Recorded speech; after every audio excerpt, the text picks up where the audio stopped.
et bienvenue sur ma chaîne YouTube Objectif Bonheur. Aujourd'hui, je vais vous parler d'un sujet d'actualité, comment faire quand on n'a plus d'argent pour finir le mois. Je vais vous donner quelques astuces. Avant ça, n'oubliez pas de vous abonner, mettre un petit commentaire, un petit like sur mes vidéos, ça fait toujours plaisir et bien sûr, ça me soutient dans ma démarche. Première astuce, c'est de terminer le mois sans faire de courses. On fait les fonds de placard, les fonds de tiroir, on fouille, on vide, on racle, on fait ce que vous voulez, mais en tout cas, on fait tout pour ne pas faire de courses. Alors bien sûr, ça va vouloir dire qu'il va peut-être falloir faire du plat au dessert maison, le petit-déj, les goûters, tout. Mais l'essentiel, c'est d'éviter le découvert.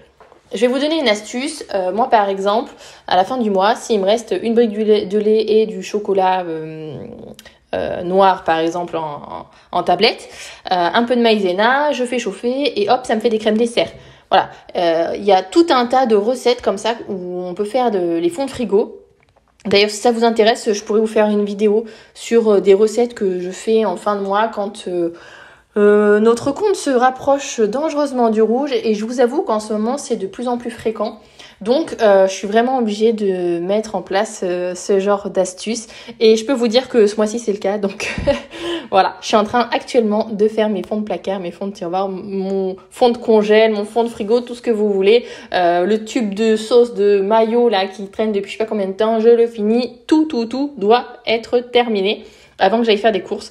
Parce que clairement, si je commence à faire des courses alors que mon budget est déjà à zéro, en fait, je vais attaquer le mois suivant en déficit et c'est vraiment pas le but. Deuxième astuce, ça va être de repousser ce qui peut attendre. Par exemple, je sais que en fin de mois, donc vers le 20-25, je reçois les factures de la cantine ou de la garderie. Si c'est un mois où je suis dans le rouge, plutôt que le prélèvement se fasse et que ça me mette à découvert, je vais attendre le premier du mois en fait suivant pour payer la facture. Comme ça, je sais que ça viendra prendre sur le compte quand il y aura de quoi se servir. Donc là aussi, ça va éviter le découvert. Attention aussi, par contre, c'est vrai que le fait de repousser comme ça, selon ce que vous repoussez, on peut avoir des pénalités. Donc là, dans ce cas-là, c'est absolument pas le but. C'est vraiment pour les cas où on n'a pas de pénalité. Et puis aussi, encore une fois, ce que je vous ai dit avant, ça fonctionne aussi, c'est que vous décalez sur le mois suivant et le risque, c'est que les mois s'enchaînent et que vous n'arriviez jamais à rattraper finalement ce fin de mois difficile, quoi. Et que ça s'accumule en fait avec les autres mois. Troisième astuce, c'est de faire les fonds de tiroir, mais cette fois-ci pour récolter la monnaie. On fait le portefeuille de son mari, on fait son portefeuille, on regarde dans les tiroirs, dans les poches, dans la table de nuit, dans le tiroir à bordel, dans ce que vous voulez, dans la voiture. On a toujours des petites pièces de monnaie qui traînent par-ci par-là. Et même si vous arrivez à récolter, je sais pas moi, 2, 3, 4, 5 euros, ça vous permettra d'acheter peut-être un paquet de pâtes, je ne sais pas, un paquet de gâteaux ou voilà, quelque chose qui vous manque pour finir le mois sans toucher à votre compte et sans être à découvert. Voilà, c'est une astuce qui fonctionne aussi très bien, qui fait un petit coup de bonus. Et bien sûr, je vais vous donner la quatrième astuce. La quatrième astuce, c'est quelque chose qui est évident pour moi, mais qui est tellement important, vous savez, j'en parle tellement ici, c'est de trier.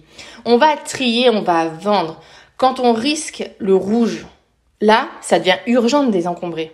Et vendre ce dont vous ne vous servez pas, finalement, c'est récolter de l'argent qui dort.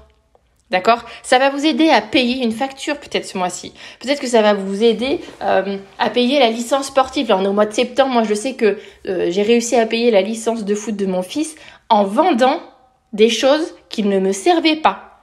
Sachant que la licence, elle coûte quand même 125 euros. Donc, au mois de septembre, j'ai vendu pour 125 euros pour financer la licence de mon fils. Donc, autant vous dire que si, en plus, j'avais dû financer avec notre conjoint la licence de mon fils, clairement, je serais dans le rouge déjà depuis un moment.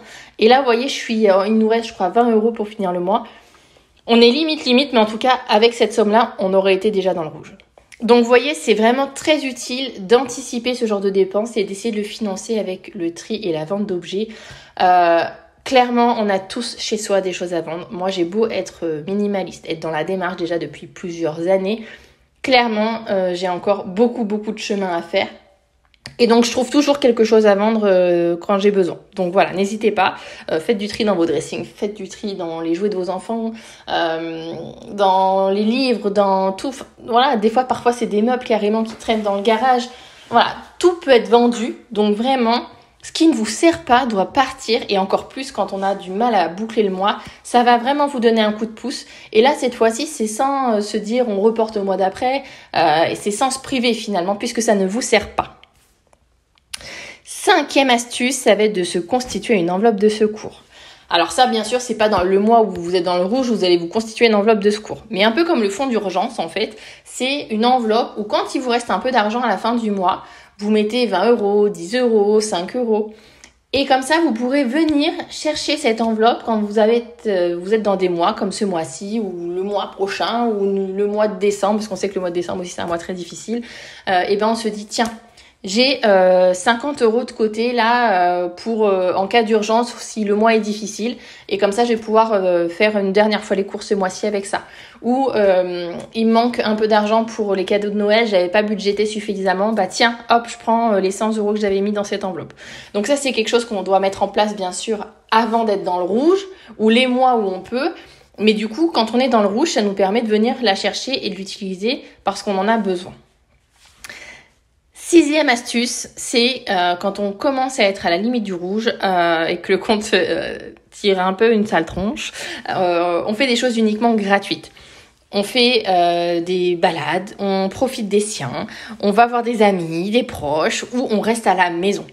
N'oubliez pas que le meilleur moyen de ne pas se mettre dans le rouge, en fait, c'est de ne pas dépenser ce qu'on n'a pas.